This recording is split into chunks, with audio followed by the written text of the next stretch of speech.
وعلى أهل بيته الطيبين الطاهرين ثم وسلم على بقية الله في الأرضين والحجة على الخلائق أجمعين المهدي المنتظر فداه أرواح العالمين. Before I begin, I'd like to take a minute to appreciate and thank Allah subhanahu wa ta'ala for once again giving us the opportunity to participate in these gatherings and inshallah serve them. Even though we could have ended up like other people, binging on Netflix, spending our nights at argila joints, or even worse, God forbid, we could have spent our Saturday nights at clubs and bars. So alhamdulillah Rabbil Alameen for this tawfiq, and inshallah we will continue to be on this path by the blessing of Al-Imam Sahib Al-Asr and a loud salawat ala Muhammad wa ali Muhammad.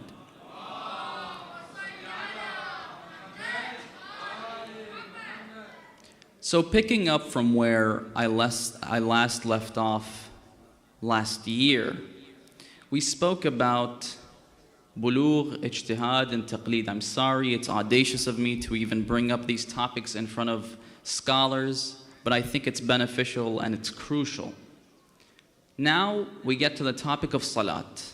Very important. I estimate that we're going to spend 2 or 3 nights speaking about salat because there are a lot of details that we need to look into.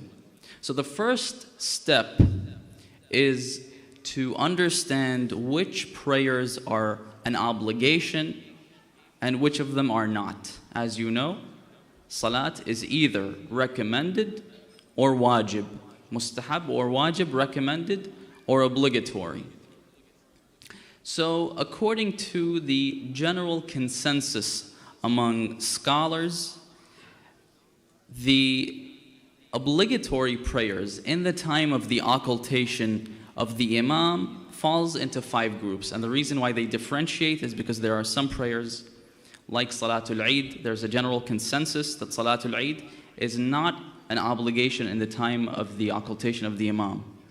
And other prayers with a difference in opinion about Salatul Jum'ah. So the obligatory prayers fall into 5 groups. Group A, inshallah, it is the group that we know and love, are the daily prayers. As-salawat al-yawmiyya, namely, subh, dhuhr, asr, maghrib, isha. You all know how it's performed. If anyone is unsure as to how they are performed, then feel no shame to ask the scholars that are sitting up there. The second group of obligatory prayers is Salatul Ayat. There's a special way in which it is performed. I don't have enough time to explain it. If you're interested, I could be at your service later on. Salatul Ayat is a prayer that is prayed, that is an obligation whenever an event occurs, a natural event. What are the events? Eclipse, lunar or solar eclipse, or earthquakes. However, they're only an obligation if it happens in your region and is visible. So if you're sitting here in London and a lunar eclipse happens in Hong Kong, then it's not an obligation for you to pray Salatul Ayat. The other times that Salatul Ayat may become an obligation is if something, a natural event occurs that creates a sense of fear and a general scare among the people. So if there's a tsunami, for example, and people are scared of it, or a very, very big thunderstorm that scares the people, or I remember back in 2009, if I'm not mistaken, we had a sandstorm that turned the color of the sky in the morning into very bright red. And in some areas, the sky turned pitch black as if it was nighttime. So if this creates a general scare among the people, this deems Salatul Ayat obligatory. The third group of obligatory prayers is Salatul Tawaf. Inshallah, if you go to Hajj, after an obligatory tawaf, you must pray 2 rak'at. Like Salatul Subh, these 2 rak'at are also an obligation. The fourth group is what I like to call self-obligated prayers. So generally, these are not an obligation. They only become an obligation if you make it an obligation for yourself. How? By nadr, ahd, or yameen. So you vow to pray a prayer, it becomes wajib. Or you promise and you make a commitment to pray this prayer to Allah subhanahu wa ta'ala, it becomes wajib. Or if you swear and take an oath, it becomes wajib.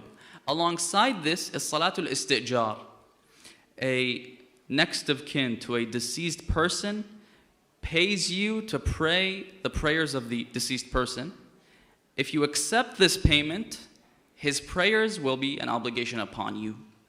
The final obligatory prayer is salatul mayyit, or technically as-salat ala al-mayyit.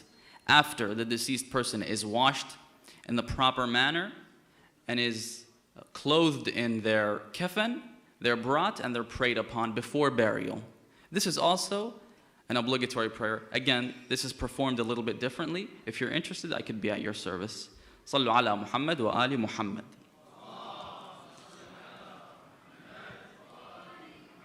قال الله العظيم في محكم كتابه الكريم ولا تحسبن الذين قتلوا في سبيل الله أمواتا بل أحياء عند ربهم يرزقون. Allah subhanahu wa ta'ala says in the Quran, and do not think of the people who are slain in the way of Allah as dead. They are alive with their Lord, receiving sustenance. A small or seemingly small event took place 1,380 years ago. People generally forget the past. They tend to forget the past. And the older an event gets, the less it'll become memorable. And even though people are like that, if you ask elderly people in the audience, you'll notice that they forget entire years from their lives. Unless something significant happened to them personally, you'll see that they forget complete years. And you don't even need to go back a long time. I remember I was speaking to a friend of mine, and he suddenly said, what on earth happened to 2013? I remember 2012 because there was all this talk about an apocalypse. There were the London Olympics, if I'm not mistaken. And then 2014, you had the World Cup, so it was a little bit more memorable. But what on earth happened to 2013? And again, unless something important happened to you, you probably don't remember much about 2013 either. Does anyone recall that Nelson Mandela died in 2013? Probably not. Does anyone remember the Boston Marathon bombings occurred in 2013? Again, probably not. Does anyone remember the Asiana flight that crash landed at San Francisco International Airport? Again, probably not. So what makes this event that in itself, it seems like it has nothing to make it memorable and significant and important and relevant? If we look at time and location, in terms of time, it's not an event that took place in a major month like Shahr Ramadan or Rajab or Sha'ban. The day it occurred, it wasn't on the beginning of the month or the last day of the month, not even in the middle day of the month. Desert. And as we all know, when something happens in a major city, it's probably more memorable. So if something happens in New York City, you'll see it on the news all over the place. But if the same event, if the same thing happens in Kandahar, you're much less likely to hear about it. So what makes this event, even if we don't look at time and location, look at the event itself. A tiny war that took about 4, 5, 6, at the most it probably took about 11 hours. The fatalities in this war, how many were they? 100? 200? For the sake of argument, let's say 1,000. Let's say 2,000. This, when you compare it to other wars that occurred in history, if you look on Wikipedia, you'll find that there were wars in China where the fatalities reached the millions in history. We don't hear a single thing about them. I mean, the fact that I don't even remember a single war is enough to tell you that these things are not memorable. So what makes this event that took so short in terms of time, and it was a small event in itself, makes it so memorable that it drags people from all walks of life to engage in these majalis? Last year, there was a member of audience that came from all the way from France, and he didn't even speak English. So what makes this event what it is now? There is probably one or more of the following 5 reasons. Reason number 1, Allah subhanahu wa ta'ala likes it when His religion is practiced and upheld. And in fact, everything that happened to the prophets, and the prophet more specifically and his family, was because of God's religion. They wanted to save this religion. And the fact is that Imam al-Hussein, on the day of Ashura specifically, and the days leading up to the day of Ashura, he practiced the entire religion of Islam. Even though you may find people that live 50, 60, 70, 80 years, and they don't get the chance to practice their entire religion. They might be sick and they can't perform prayer. They can't fast. They don't work in the fields that makes zakat obligatory upon them. They don't get to go to, they don't get to go to Hajj, for example. But Imam al-Hussein, on the day of Ashura, he practiced the entire religion, both in terms of usul and furu'. Again, I don't have time to explain. I'll just mention a few examples. Usul, tawheed. On the ground, when he has fallen and he is severely injured, what does he say? Ilahi ridan biradak, la ma'buda siwak. There is no other worshipable being than you, O Allah. Nubuwah, what does he say to his enemies? Prophethood. He says, you are killing me even though you know that there is not a single grandson of the Prophet on this earth other than me. Furu', to pray in the middle of the battlefield.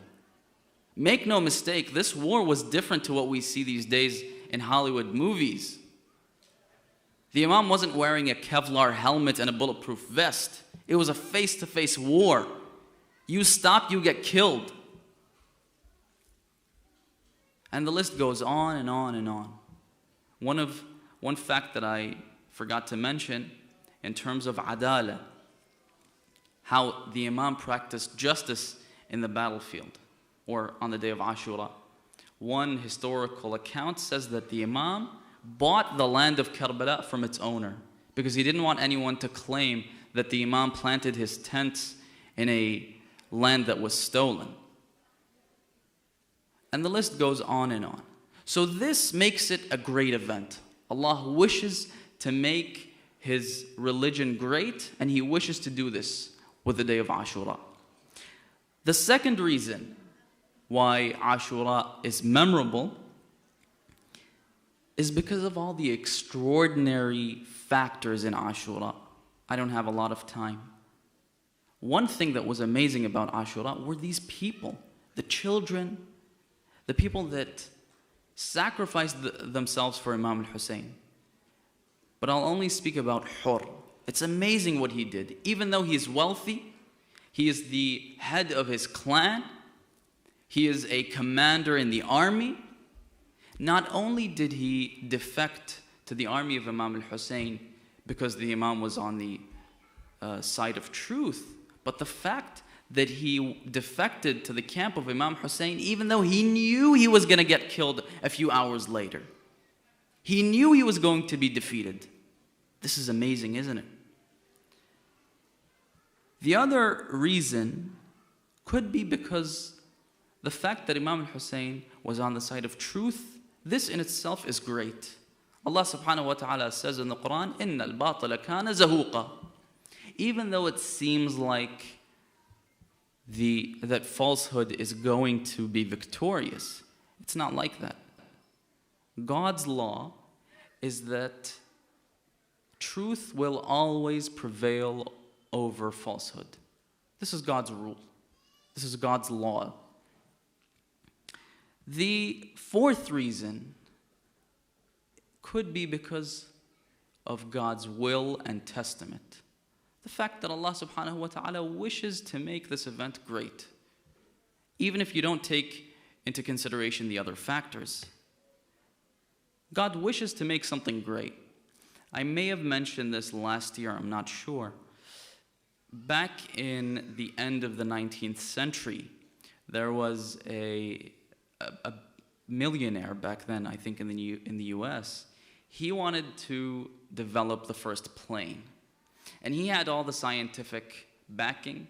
He was well connected politically, and he was very rich and wealthy. And even though he tried and tried, he failed.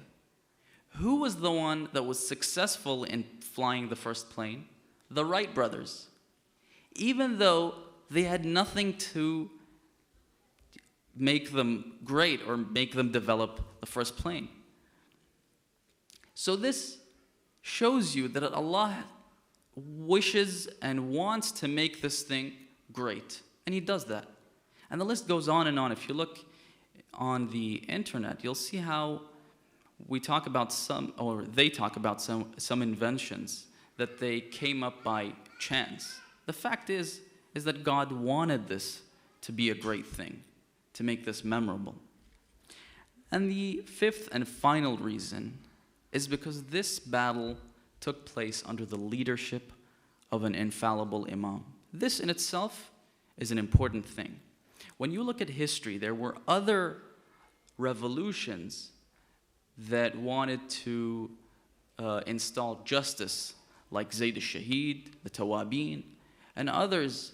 But the fact that they weren't under the leadership and commandment of an imam, it doesn't make it that memorable, because you need to be receiving guidance from an infallible imam. So we ask Allah subhanahu wa ta'ala to first forgive us our sins and really show us the right way. Even though we all want to serve the religion of Allah subhanahu wa ta'ala, we want to serve the Ahlul Bayt, but we need to make sure that we are serving the imam. We need to make sure that we're receiving guidance from the imam himself, inshaAllah. وصلى اللهم على محمد وآله الطاهرين.